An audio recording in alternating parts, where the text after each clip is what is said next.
Aral sa mga alipin at mga amo.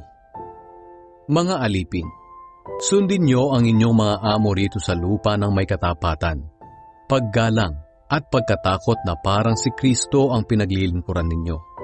Gawin niyo ito ng kusang loob, hindi dahil nakatingin sila para sila'y malugod, kundi dahil mga alipin kayo ni Kristo na gumagawa ng kalooban ng Diyos. Maglingkod kayo ng may mabuting kalooban na para bang ang Panginoon mismo ang pinaglilingkuran nyo at hindi ang tao. Alalahanin ninyong gagantimpalaan ng Panginoon ang bawat isa ayon sa ginawa niyang mabuti, maging alipin man siya o hindi. At kayo namang mga amo, tratuhin ninyo ng mabuti ang inyong mga alipin at huwag ninyo silang tatakutin o pagbabantaan.